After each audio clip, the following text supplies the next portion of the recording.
हरियाणा के राजनीति के गलियारों में आज एक नया तूफान उठ रहा है। वरिष्ठ भाजपा नेता और मंत्री अनिल विज ने एक बार फिर सरकार के खिलाफ मोर्चा खोल दिया है। उनका बयान और तेवर दोनों अब जनता के बीच चर्चा का विषय बन चुके हैं।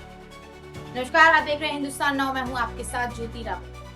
अनिल विज ने कहा कि जब तक उनकी बात और आदेशों पर अमल नहीं होगा वे शांत नहीं बैठेंगे। उन्होंने खामोशी तोड़ते हुए ये स्पष्ट किया कि अगर जरूरत पड़ी तो वे किसान नेता जगजीत सिंह डल्लेवाल की तरह अनशन तक करेंगे। विज की नाराजगी की उच्च जड़ है अधिकारियों की अनुपालना और उनकी मांगी गई कार्रवाई का अस्तित्वहीन होना। ये आरोप लगाते हैं कि अंबाला में उनके आदेश को नजरअंदाज किया गया कि शायद चुनाव में उन्हें हराने का प्रयास हुआ, लेकिन सरकार में कोई कार्रवाई नहीं हुई।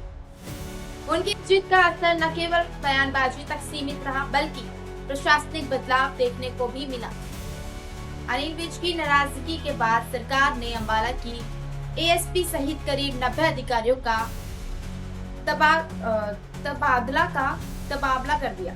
सरकार ने तमाम बयानबाजी के बीच खुद को शांत रखने की कोशिश की। मुख्यमंत्री नैब सिंह सैनी ने कहा कि कोई नाराजगी नहीं है और यह है कि विज पार्टी के वरिष्ठ नेता हैं, उन्हें अपनी बात कहने का अधिकार है।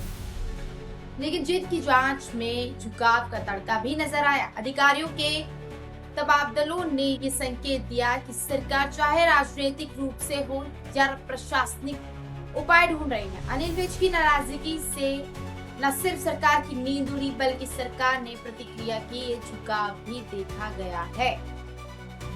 इस सब का मतलब साफ है, सत्ता में भी असंतुष्टि को दबाव पाना आसान नहीं। जब कोई नेता अपनी जिद पर अड़ा हुआ दिखता है तो राजनीति की संरचना खुद को ढालने पर मजबूर होती है। ये घटना न केवल अनिल विज की मूर्खता का प्रतीक है बल्कि ये इस बात का प्रमाण भी है राजनीति में आवाज बनाए रखना, चाहे ये विरोध रूप में क्यों न हो, मायने रखता है। ये कहानी सिर्फ हरियाणा की नहीं, ये उस राजनीतिक चेतना की है जो दबाव में भी अपनी मजबूरियों का पहचान कर निर्णय लेने को तैयार रहती है। अनिल विज का संघर्ष और सरकार का झुकाव दोनों ही प्रेरक है। आपका क्या कहना है? क्या जिद नेता की मजबूती है या राजनीति जिम्मेदारी से आंख फेरना? अपनी राय हमें साझा करें।